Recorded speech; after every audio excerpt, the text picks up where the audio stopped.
Okay, so we're moving on to talk about artificial intelligence. So not a day goes by that we don't see another story in the media about how artificial intelligence and automation, either one, are absolutely coming for our jobs, and you can see it already. Just take a look at the relatively low and declining labor force participation rate. And also, two, that it'll allow for the creation of completely new jobs and industries, just as in previous revolutions, and so there's nothing to worry about. And in any event, occupational churn is at an all-time low, so clearly there's nothing to worry about. And so probably the truth is somewhere between those, inclusive, maybe. And so that's what this panel is going to talk about. Are automation and AI, to boil it down, a substitute or a complement to human labor? And we've got a great panel to discuss this today. I'll just introduce them very quickly in alphabetical order. Their full bios are in the program. We first have Diane Bailey, who's an associate professor in the School of Information at UT Austin, where she studies technology and work. Her current research interests include engineering product design, remote occupational specialization, big data in healthcare and ICT for economic development. She conducts large-scale empirical studies, often involving multiple occupations, countries, and researchers. Bessen is executive director of the Technology and Policy Research Initiative at the Boston University School of Law. Despite being at a law school, he's an economist, and has done research on whether patents promote innovation, why innovators share new knowledge, and how technology affects jobs, skills, and wages. His latest book is Learning by Doing: The Real Connection Between Innovation, Wages, and Wealth. Kamar is a researcher at the Adaptive Systems and Interaction Group at Microsoft Research. She works on several subfields of AI, including planning, machine learning, multi-agent systems, and human-computer networks. Human-computer teamwork, sorry. She particularly focuses on real-world applications that can benefit from the complementary abilities of humans and machines. Varian is chief economist at Google. He's been involved in many aspects of the company, including auction design, econometric analysis, finance, corporate strategy, and public policy. Also an emeritus professor at the University at UC Berkeley in 3 departments: business, economics, and information management. Okay, so a good place to start off this panel is to talk about what we actually mean by artificial intelligence. And in sort of the preliminary discussions about the panel, AJ brought this up as sort of this should be the great place to start. So I'll ask you to lead off and tell us sort of where we are today with AI and what we mean when we're talking about it. Thank you, Scott. First of all, thanks for inviting me to this panel. As a person who's studying AI and doesn't really involved in these policy discussions that much, it's a pleasure to be here and hear the discussion. So AI, artificial intelligence, is a field that is around 70 years old, that started with Alan Turing when he wrote his paper on computing machines. And then around 1950s, the fathers of AI came together and wrote a paper that said, this is what AI is. I think we are going to be able to solve this AI problem in 3 months if you work hard enough. And they had a meeting where they discussed all of these different applications of AI that we think about today. So many of those applications were discussed back then too. The problem ended up being a bit more difficult than they thought it's going to be. Some things turn out to be easier, some things turn out to be harder. And that's why we've been, as a field, going through these ups and downs and winters and summers, where we kind of realize, okay, I think we are getting better at this. Oh no, I think this is still pretty hard, and kind of do this back and forth. So what is AI? There are multiple definitions of AI. One definition that I like very much talks about, it's the activity of making machines intelligent. And what we mean by intelligence is, for whatever domain you are designed for, we expect a machine to act appropriately within its environment, by sensing its environment, by acting on it. That's what we mean by intelligent machines. However, intelligence is a term that we think of humans for. Like, we think humans are intelligent, other animals are not. And a lot of the abilities that humans have, we expect an AI system to have. So another definition that's more human-focused is having these abilities that are special to humans. So what is going on right now? Why we think AI is so much in the press? When I was a graduate student like 10 years ago, the advice that was given to me was like, if you're in the job market, don't say that you are doing AI, because AI was a term that was so kind of poisonous, and people thought nothing ever comes out of AI. However, that was the time that Google was booming, and Google is an AI company from the birth. So what is really going on is that there are 3 factors in the last 5 to 10 years that came together to make some of the algorithms we already had in the field very, very successful for some tasks that humans are really good at, like perception. What are these factors? These are, we have a lot of data now coming from sensors, coming from crowdsourcing, coming from human activities, and the World Wide Web. We have more computation than ever before, and that's going to increase as well. And these 2 factors made some well-known algorithms like deep neural networks very, very successful. Now we know how to train these existing algorithms. And through this, now we are seeing great advances in perception tasks like speech recognition, image recognition, and well-defined tasks like, for example, Go, the success that DeepMind had. So when we see these tasks that are we associate with humans, like perceiving the world, understanding what the objects are, we are saying, I guess machines are really getting intelligent this time. So, just before we go into the labor aspects of it, AI has been around, people have been working on it for 70 years, it comes and goes in popularity. Is it the case that the last time it was popular, someone might have had a panel like this where people were sitting up there saying, this is the time it's going to work? Or is there really something different this time? So I think that's the question that we are here for to discuss. Nobody knows the answer of that. However, when you look around, even before this new wave, there are already a lot of applications of AI that people use every day, like search engines, like all of the optimization algorithms that run in supply chain management systems. So it's not like AI wasn't there. I think AI was good for some tasks that humans weren't good at, like understanding probabilities, making planning decisions, making optimization decisions. Now with these new techniques, AI is entering into tasks that AI wasn't good at, but humans were really good at. And that is creating, first of all, a discussion around what other tasks machines will be able to do now that we have these techniques. And second, what does this mean for the human jobs?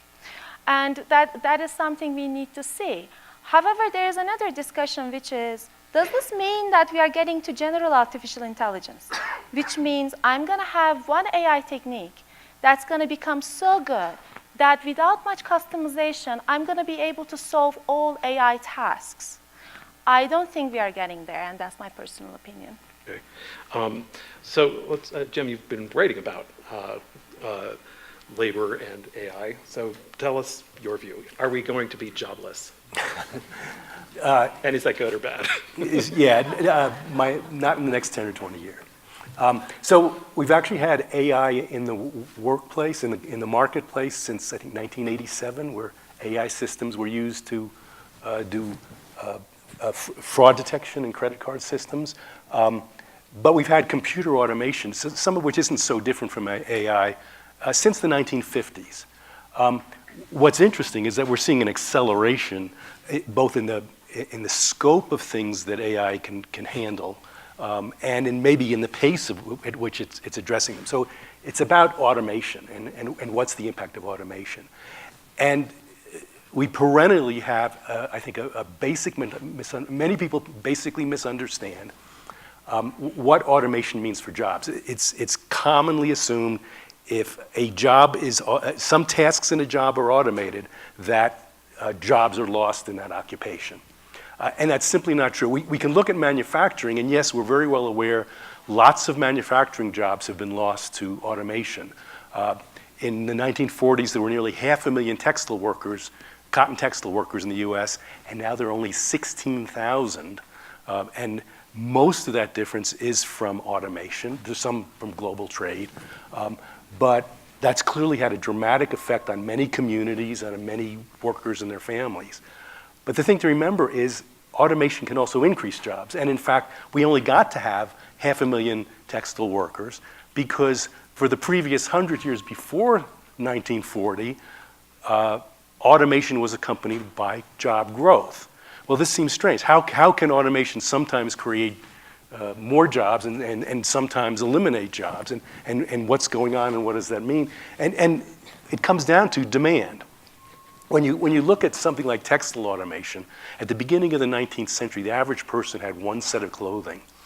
Automation meant that the price of cloth went down, which meant people could afford more. Demand was very elastic, so they bought a lot more. In fact, they bought so much more that even though they needed fewer workers to produce the cloth, many more workers were employed because they were buying that much more cloth. You come to the mid-20th century, and people have closets full of clothing. A further price decline is just simply not going to produce much more demand for cloth, and so then you have automation has the net effect of eliminating jobs. Now, if you look today, what's happening with computer automation, we see lots of evidence of examples where computer automation, just like the early textile automation, is creating jobs. So one of my favorite examples is the bank teller.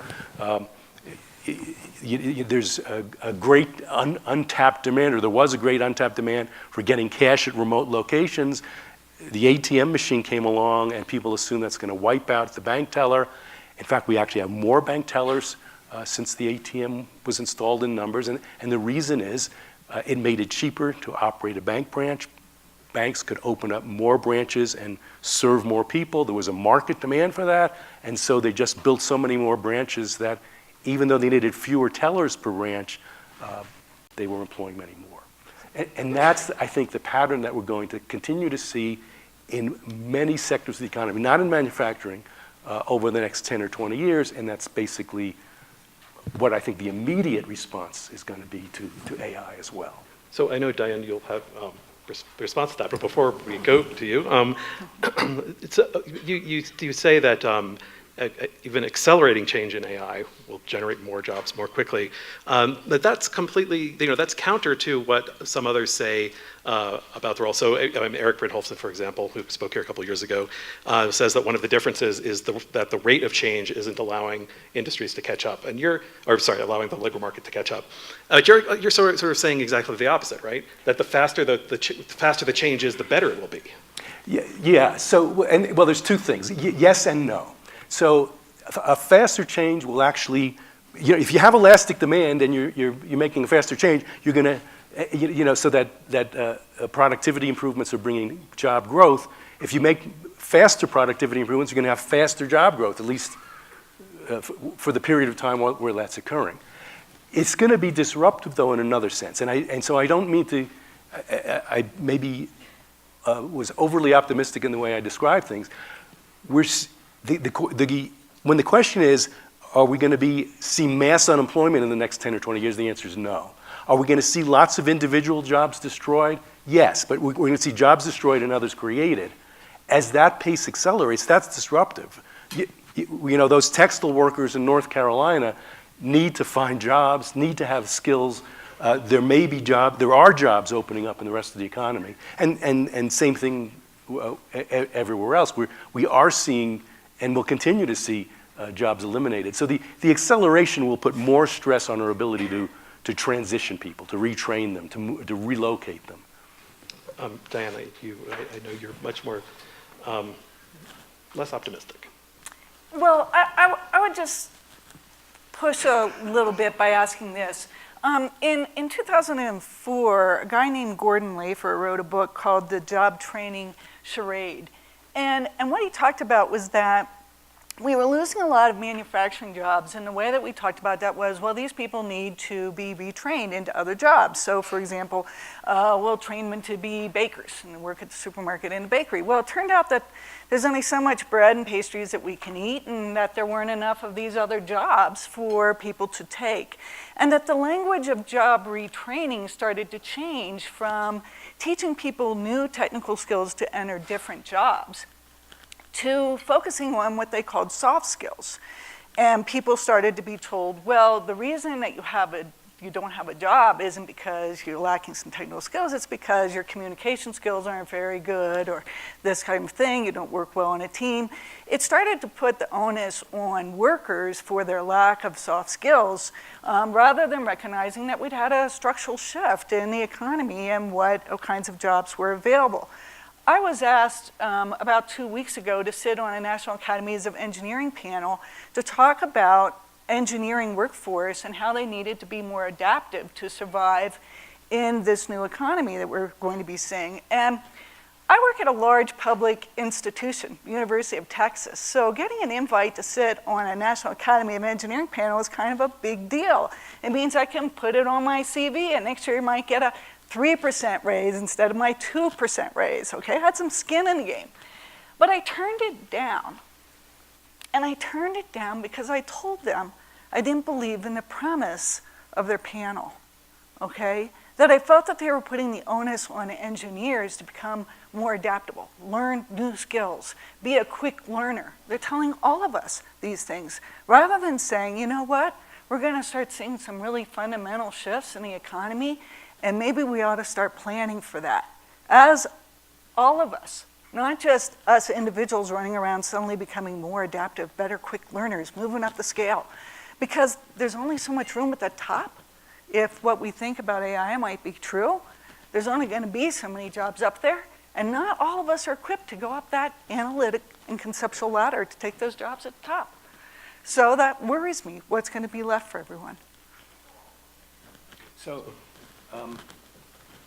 I think there are a lot of problems with job training, and I think it's even more complex than that. We've got issues about geographic relocation, because where you see a lot of the jobs appearing is not where a lot of the unemployment is. You also have a great difficulty. My book is called Learning by Doing, and one of the themes is that a lot of new technology-related skills have to be learned on the job, so it's not a matter of the classroom entirely. We have to come up with new ways of getting people experience. But I think we do see plenty of sectors where there are mid-skilled jobs emerging in numbers. It may be so for instance, nursing. Nursing jobs have been, in great demand for a long time, yet it's still often very difficult for people to transition into those. And maybe we don't have enough. I think we don't understand what's involved in making all these transitions. So Hal, you want to say something specific, but also you're going to bring in the longer term with demography. So I want to say a word about this job training issue, which I think is very interesting. If the demand for the jobs here and the skills are here, there are two ways to solve that problem. You can bring the skills up to the demands, or you can bring the job down. And in fact, there's a lot of that's going on through technology, because it used to be a cashier, you had to know how to make change. Well, used to be a taxi driver, you had to know how to navigate around town. Not necessary anymore. Used to be a veterinarian, you had to be able to identify 150 breeds of dogs. Not necessary anymore. We can do that with AI or with your phone, for that matter. So this cognitive assist is really a big deal, because it allows for the kind of on-the-job training you're talking about. You drive around town, you kind of learn your way. You learn how to make change, because that's what the machine tells you. You learn the breeds of dogs on the job. And there's a lot of delivery mechanisms now which are extremely efficient in the on-the-job delivery of education. So look at YouTube. There are 500 million video views per day of how-to videos on YouTube. And I'll bet you almost everyone in this audience has fixed something in their house by going and looking at that YouTube video. So these aren't just high-level cognitive skills like solving quadratic equations or areas. They're actually important manual labor skills that people can learn: how to weld, how to replace the screen door, how to hang a window, all sorts of different things. although if I were going to play devil's advocate here, that's a lot of repair people who didn't get called in to do some work. Say it again? If I were going to play devil's advocate, I might point out that those are a lot of repair people who didn't get called in to do work. Yeah, that's right. But the point is, when you look at my next part of my talk, we'll see about what happens to them. All right, so I want to talk about the theme that relates to this discussion. We've talked about the demand for labor, and the theory is, or some people suggest, that AI and automation will reduce the demand for labor. On the other hand, if we look at the supply of labor, we get quite a different story, because there's only one social science that can predict 10 years ahead, and that's demography. right? Everything kind of pales besides that. So let's look at demography. 1946, that's when the baby boom started, basically 1946 to 1964. And after the baby boom, there was the baby bust. And after the baby bust, there was the echo of the baby boom. And you can look through this whole series of population changes and basically add 65 years to it, and we see what's happening now. Namely, all those baby boomers are retiring, and that's followed by the baby bust. What does that mean?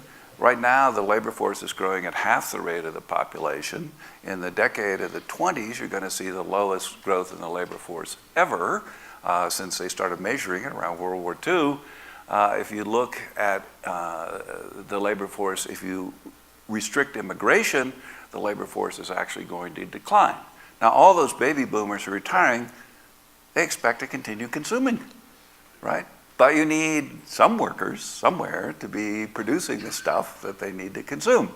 And so you've got this race going on between automation, which is increasing productivity, and you've got the supply of labor, which is really very, very low to declining.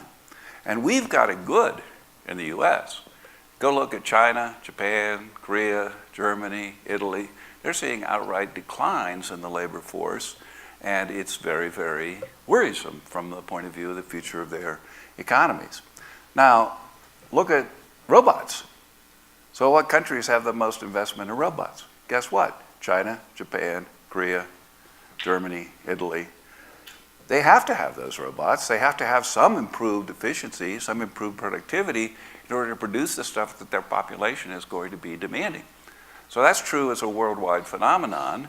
And by all accounts, unless there are some really big surprises on the automation side, you're going to see a tight labor market in developed countries for the next 25 to 30 years. And that's just reading it right off of the demographics. How far down the line do you see that, the labor force becoming more constrained? Yeah, what's interesting is when you look at the figures around 2060, you start seeing the labor force growing at the same rate as the population. And it's interesting to think this is all because of this huge shock of World War II that's created this gigantic demographic event which doesn't really work itself out for 100 years. So it's the baby boomers' fault. Yeah, of course. So it seems like, so far I think there are four issues. One is sort of the general short-term versus the long-term. And the second is there anything you can do for people who might, I'm not sure what the right word is, displaced in the short run? And does job training play a role given what we've learned about the effectiveness of that? Then the distributional effects, which could be both short and long term, and then over time, the demographics, then the demand for labor, which will swamp everything. So, Diane, what in the short, and the inequality issue, whether the benefits just accrue to a small group. So Diane, you turned down this position at the academies, but what do you think then, what should their project have focused on to address your concerns? I think that what we ought to be paying attention to is power dynamics. So, you hear a lot if you read about books on AI and predictions about the jobs, that folks will do things like look at Bureau of Labor Statistics data that describe jobs and describe the tasks in jobs. And they'll say, well, based on that description of tasks, we'll tell you that some percentage of jobs are going to be automated or replaced by AI within some period of time, right? And so they're doing that simply based on a description of what people do.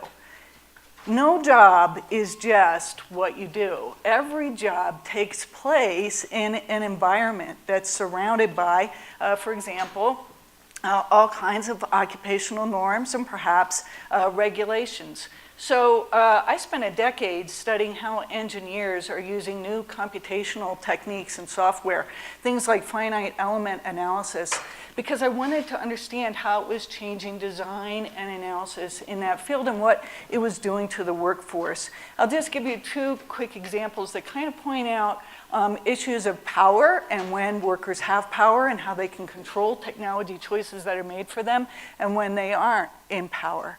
So the example that shows some power actually is power that's held by the government somewhat. If you look at civil engineers who design building structures, like the one that we're in, their solutions are governed by strict laws and regulations that involve things like peer review and county review of plans for buildings. Because if this building were to fall down, those of us who survived would sue, okay? So the person who's responsible is the senior engineer who put his professional stamp on the drawings for this building. And because that person faces professional liability, they're very careful about using automation in their work because they know that computer software programs can yield unrealistic solutions based on infeasible assumptions in the first place. And for civil engineers, everything is about those assumptions of how load travels through buildings, for example, that guide designs. And so they've rejected a lot of automation. It's not that they don't use techniques like FEA, they do, but they don't use any automation between the steps of engineering design and analysis that we see in other fields. Now I'll go to automotive engineers. Sorry to interrupt, but then are you portraying that as a positive thing about engineering? Because we don't, I mean, does that necessarily make us safer or less safe that they're rejecting new technologies? I think it makes us much safer. And I would hesitate to ride in an elevator in a building that I thought that a computer had designed. And all of the civil engineers that I watched would tell you the same thing, okay? And it's because you have to watch, and they've shown, I could go in countless examples. I don't study things at the macro level, I study things at the micro level. I spend hours sitting at the elbow of engineers while they're designing. And while they're designing, I talk to them. The computer crashes, we have time for a short interview. I ask them, why did they choose that interview? Why did they do this thing? Why did they, at the automotive firm I was in, they had a secret laptop with secret software on it that they weren't supposed to use anymore, that they had locked in a desk that was empty, and the boss didn't know about it because they were restricted in the software programs they were supposed to use. These are the kinds of things I ask them. Why do you pick these technologies? Why do you use these technologies?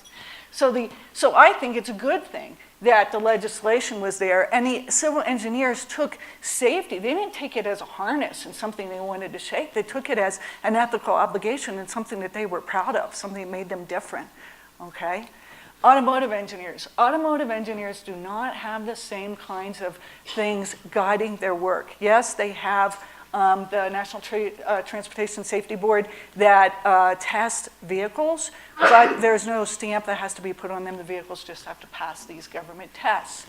Their work has been rationalized. Their work has been digitized. Their work has been computerized in ways that is changing what's happening with that workforce. So very quickly, I'll just say that the engineers that I studied in their firm since about 2004 have a hiring freeze on analysis engineers in the US. They only hire analysis engineers, simulation engineers in India, because they built a big center there, and my team spent months at that center, and we spent months in Michigan. And what they do in that center is they have offshored the work of building the FEA models. And the reason they were able to offshore that work was because we've digitized the models. We've digitized and we've mathematized, and that means you can travel. They can travel along computer internet lines, and so people in India are able to do that work for a fraction of the cost of what a US engineer wants. So this was my point about adaptable. How could the US engineers that wanted to do that work be adaptive in the US? They'd have to move to India. You couldn't do that job anymore in the US. So that was a change. It came about because those engineers didn't have the same kind of power to control what they do. And I'll conclude with just a group that does have power, radiologists. Guess what? All of your medical scans can also be sent abroad for reading, and they are. They're often sent at night when your radiologist doesn't want to be woken up. So they send it to India, and in India, a radiologist will examine it, and it comes back to the US. Why do we still have radiologists employed in the US? Because the ARA, their professional association, lobbied for legislation that says that those scans have to be signed off in the morning by a board-certified US-trained radiologist. Hal, response to that? Well, I think that's absolutely right. The radiology not only can be done in India, but now can be done automatically. And that's been actually true not just recently, but that's been true for a decade or two.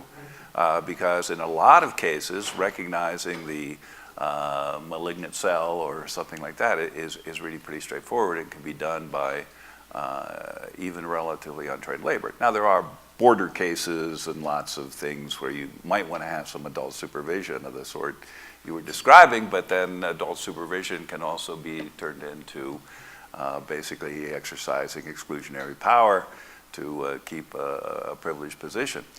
So yeah, I think that's true. I've often said we'd have driverless vehicles, we'd have autonomous vehicles on the road now if it weren't for those darn human drivers.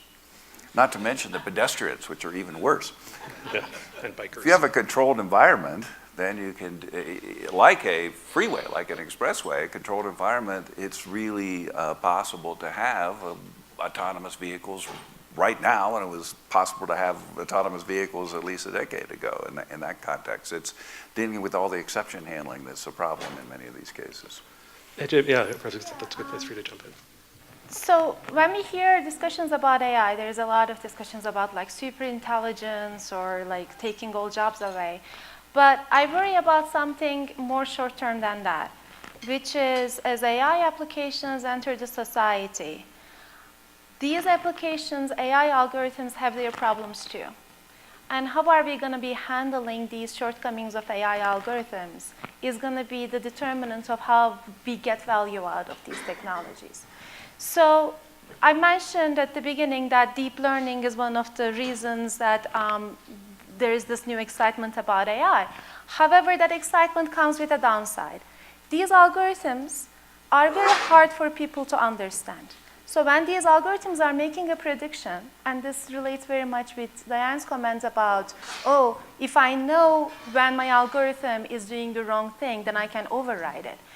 So with statistical techniques, and when these algorithms are learning from large amounts of data, it is quite impossible to understand what these algorithms are going to be doing for each case.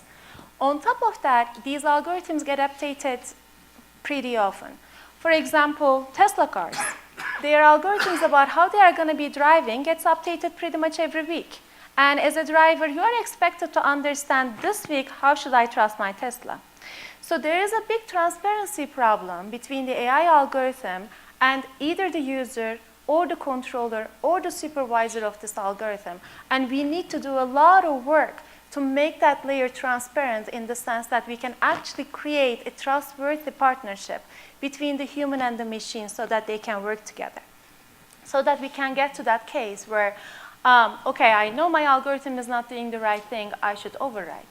But there is a sharing of responsibility issue too when that happens. For example, one of the cases where AI algorithm has been used in public space is parole decisions and sentencing decisions that happen in our legal system. So for a decade now, and it's not a new thing, that statistical learning algorithms have been employed in courts for making sentencing and parole decisions. So there is a beautiful ProPublica article that discusses issues by having such a system working with judges, and that's a great read for all of us to understand some of the social issues that come through the use of AI in public space. So one issue is, if you are a judge and under time pressure need to make these decisions, wouldn't it be much easier for you just to agree with the machine decision? What do you really gain by overriding it? Because it's a lose-lose case. If you override it and the person commits a crime, then you're in fault. If the algorithm says something, you follow with it, it was algorithm's decision. So we need to really think very hard about the balance of opinions and the control and who is really responsible for these decisions. When you actually have a team of AI and human making decisions, who is responsible in that case? These case studies also show that AI algorithms can be quite biased. For example, they were analyzing how these statistical techniques were making parole decisions for African Americans and whites in the society. But these actually, sorry to interrupt. I mean, these are huge, Yeah. huge issues. But let's try to stay a little more narrowly focused because we can expand. But But how, I mean, but still to take that theme though, how in your work or in others' work, do you try to bring, how do you try to make humans and AI complementary, whether it's in labor or in trying to understand what's going on? I think we need to move away from this thought that AI is going to automate and humans are going to adapt to it. That's not what needs to happen. I think what we need to work on is, yes, we are going to be we are going to be working on automation for giving these kind of capabilities to AI, but we have to design really hard about, we have to think really hard about the design of the system we are developing and that middle layer in terms of the AI explaining itself to the human having some transparent layer with the machine, and working on that coordination. And I think that's the only way we are going to get this equation right. Yeah, I think there's some other issues too. So think about the exceptions in self-driving vehicles. They're very often black swan events, very, very hard to predict. And so you need a huge amount of data to come up with any sort of reliable estimate of how safe a vehicle is. So you think about self-driving cars where, say, Tesla has an enormous amount of proprietary data that it's guiding its algorithms, but an insurance company or government regulators don't have access to the same data, or the public in general. So it becomes very difficult to understand what the actual risk is without some sort of data sharing or other, so there's a new set of issues, I think, emerging in terms of data transparency. And so I think you're exactly right. There will be demands for interoperability and data sharing for safety reasons. Look at the airline industry as an example. I mean, when there's an airline event, there's immediately an investigation by several different parties with different constituencies and interests, and they try to resolve the cause of the event and make sure it doesn't happen again. I think that same infrastructure, that same set of procedures will be carried over into this context without much objection. I mean, who's going to stand up and object to that kind of investigation? One thing about the news, when you look at the journalism on AI, they're always picking the kind of interesting cases, Go and poker and all these games and other things. If you want to get an idea of what's really done in the ordinary sorts of cases, go look at Kaggle. Kaggle is a company that sets up machine learning competitions. So one company might say, we will offer a prize of $1 million to the party that's the best able to predict hospital readmission within 90 days using this data set. Now I have to say two qualifications. One is I was an angel investor in Kaggle, and Kaggle was recently acquired by Google. So nothing to do with each other, those two facts. But it is quite interesting because you can see things like housing appraisal. Zillow put up a data set of houses, features, and values and come up with the best model for appraising houses. YouTube videos. Google actually put up 4.5 million labeled YouTube videos and has a contest on trying to predict what people are doing in the video. Because even though still images, we have a very good technology for that now. We don't have a very good technology for videos, for active people moving around. Are they exercising? Are they dancing? Are they fighting? Whatever. Readmission to hospital, the example I mentioned.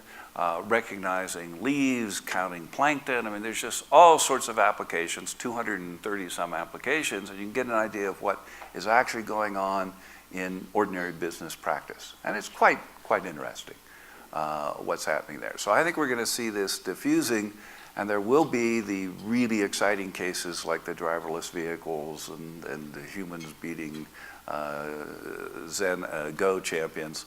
But there's a lot of ordinary activities that are being automated as well. But if I can just add one thing, AI has a long tail problem. So this comes to your point where you say there are a lot of edge cases.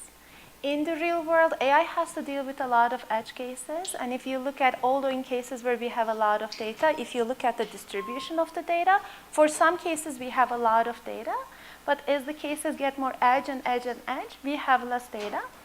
And the common techniques we use, the statistical learning techniques, are very good to learn the head of this distribution, not so much the tail. So to get the tail right, we really need to think very hard about how to get it right. It could be through collection of edge cases, creating data sets of those edge cases, sharing it within the industry. But we also need to think about some kind of collection of techniques working together, not only stick to one technique, but collection of techniques working together, and maybe with human supervision too, to get those edge cases right. Because just saying, okay, we are getting 95% accuracy on this data set doesn't necessarily mean that that application is going to be providing value to you in the short term. And that comes to your question about why we haven't seen productivity effects from AI yet. Because when you think about those accuracy curves, you need to think about what is the point where I'm going to be able to get value from this technology? And that's a different question. So Diane wanted to say something, Hal, and I want to go to questions too, so get them ready. Okay. I just wanted to return to the self-driving thing, because I think one thing to bear in mind is for us to pay attention to the rhetoric that's being used around AI. And I agree that the media focuses on the fascinating cases, but I also think that the tech companies put out a lot of rhetoric of their own. An example for self-driving vehicles is I bet all of you can tell me how many motor vehicle deaths a year we expect to save by using self-driving vehicles, because I use this number in every article. It's 1.2 million lives. What you might not know is that's the number of motor vehicle deaths per year worldwide. The number in the US, and it's not that we don't care about the rest of the world, but I'll explain why they're different. The number in the US is 35,000 deaths per year. To let you know where that number sits, I'm going to situate it between what's right below it and what's right above it. Right below it, 5% lower, deaths by falling down. Right above it, 25% higher, deaths by poisoning. Okay?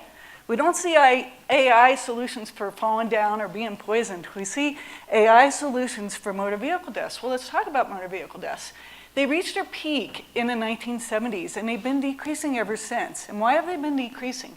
Because of mechanical and electrical improvements in vehicles that have been ongoing, and also because of regulations and laws, things like DUI laws and sobriety checkpoints and mandatory seatbelts. So you have to ask yourself, why are we therefore so interested in self-driving vehicles if it looks like the thing about saving lives isn't really it? It's solving a problem that's already solving itself. And if you look at commercial truck drivers, which is the first group of the first Wait, I don't think occupational you've group. made that point, really. Pardon? I mean, the number of deaths from automobiles is going down, but that doesn't mean that self-driving cars wouldn't further reduce it. I'm not sure. Right. I'm not sure exactly what your point is. Well, self-driving vehicles might help to reduce the number, but the number that we're talking about realistically is 35,000 in this country. And then you can look at other countries. If you look, the University of Michigan's Transportation Institute in 2014 put out a map of the 25 countries with the most motor vehicle deaths per year. And if you look at that map, you're going to get a sense of what the roads in those countries look like. There are no way that, because of things like Hal brought up, they're chaotic roads. You're not going to have them. I go to India a lot. I have for the last 2 decades. There's no way you're going to have self-driving vehicles in India. And the chairman and CEO of Maruti Suzuki, which is the largest automaker in India, says the same thing. He says, we're not going to have self-driving vehicles anywhere anytime soon because it's chaos on our roads, right? So we have other ways that we can bring these numbers down. So I don't think that the real motivation for why we're going after self-driving vehicles is to reduce motor vehicle deaths. I think that there's some other motivation. And I would love to have that conversation, because maybe the conversation is we could really redesign our cities and improve and end some of our climate change problems. Wouldn't that be wonderful? Well, let's have that conversation. Hal, who wanted to respond? Let's see. Oh, yes. Well, I will say, if you look at the examples you gave, they have this common theme, namely there's advances in monitoring. So people who fall over, if they're monitored within their home, that can be notified either by themselves or by the home, can say there's a problem. Same thing, I just saw, in fact, a talking pill bottle that warns you about what you're taking and whether you already took this morning and all sorts of other things. So there are a lot of cases. I don't know if I'd call it AI, but I would just say technology, where you're seeing technological advances of one form or another that help people live safer, more productive lives. And in a way, this issue about the self-driving car, the problem is dealing with all these exceptions. I asked the team, do you brake for squirrels? Now that's a decision, right? Because avoiding a squirrel could cause lots of damage elsewhere. They said no. I said, do you brake for dogs? They said, how big's the dog? Do you brake for deer? Well, yes, of course we brake for deer because there's a huge number of accidents involving the deer. What we need is, automated deer to avoid the cars so we can get out of the way. We'll have a much safer road environment. We have little time left. Questions? Larry. Wait. Actually. I have to use the mic. I was a cheerleader in high school. Yeah, because of the video. All right, sorry. Is it on? All right. Let's come back to the topic, demand for labor. And back in my graduate school days, Vasily Leontiev, Nobel Prize winner, threw out to the class the horse paradox or horse story. Pointed out that between 1900 and 1940, the population of horses in the United States had gone way, way, way, way down. Why? Because of the internal combustion engine. And we had horseless vehicles rather than personless vehicles for personal transportation outside of urban areas, for short-term haul within urban and hauling freight within urban areas, and of course on farms. And cars, trucks, tractors. Now didn't totally reduce, eliminate all horses. There was still a small population left. But clearly the market clearing wage for horses went way down, below reproduction sustaining levels. Fortunately, horses have shorter lives. Fortunately, we feel differently about how to deal with surplus horses. But so the question is, are we confident, and Hal, I take your point about labor supply may well, modify, ameliorate, but still, the issue of the demand for labor, arguably we've been so lucky over the past 2 centuries that technology shifts haven't really diminished the demand for labor, if anything, pushed the demand for labor out, but we can't rule out the possibility of a technology change doing to humans what the technology change between 1900 and 1940 did to horses. So the question is either what happens if we're horses, or if the population of horses had not decreased? Well, right, that the market clearing wage falls way, way, way, way low, and then what? Right, okay. So there are two issues here. One is it's difficult to retrain horses. It's difficult to retrain people too. I mean, it's not a direct comparison. So you have, we can certainly look at occupations that have largely gone away. And we've taken those people and absorbed them in other capacities. And that's generally been true. Now, why has it been true? So if you look at individual occupations, it's a story about demand. So when demand's elastic, there's job growth. But when demand starts getting inelastic, further automation leads to job declines, and they can be dramatic. So in the in a 10 or 20 year time frame, we're not going to see a dramatic change in the nature of demand. But it's a good question further out. Are we going to basically be able to satiate demand in one market after another, so that there are no jobs left? And that really raises sort of a broader philosophical question about what is it that humans want? So people have, John Maynard Keynes in the 1930s, and I think Leontiev had some writings in a similar vein, talked about, by this time we were going to have a huge amount of leisure time and technological unemployment. If you look at what's happened to leisure time, yes, the work week has declined fairly dramatically since the 1800s, when you had a 72-hour work week, and now we're down to 34 hours, but it's been remarkably slow because, and you have to ask, ultimately, at some level, it's because people are getting value. There's a demand for things that they will either consume or demand for even how they obtain their leisure and leisure enjoyment. So the technology of leisure has dramatically increased, in terms of video games, in terms of movies, and all these various things. So the question comes down to, in 50 years, is there going to be anything that humans want that machines can't deliver? And I think we're at a philosophical level. Do humans want interaction with other humans?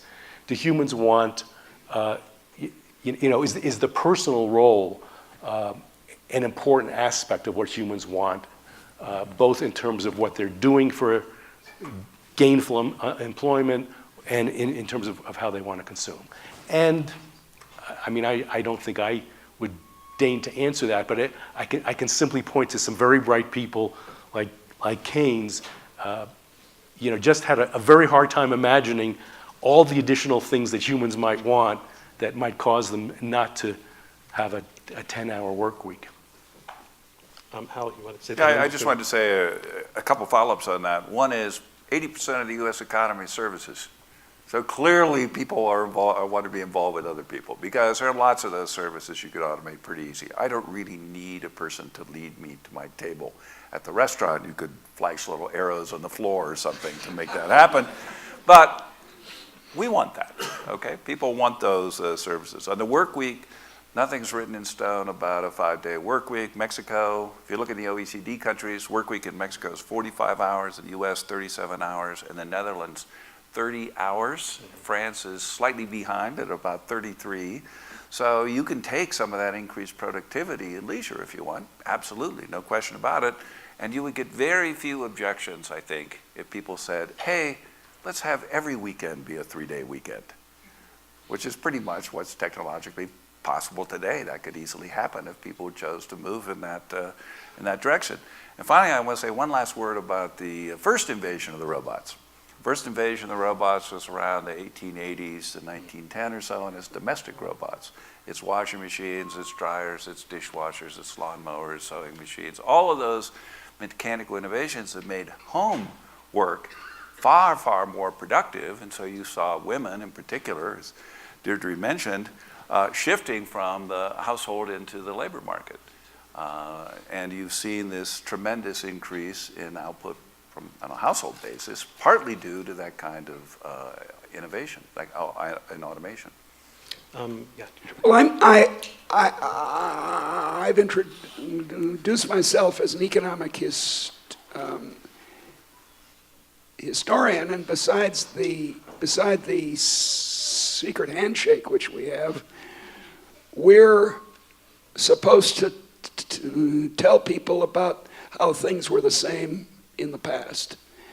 And I don't think AI is distinct from, say the bow and arrow, which is a substitute for spears, or the horse, which is a substitute for human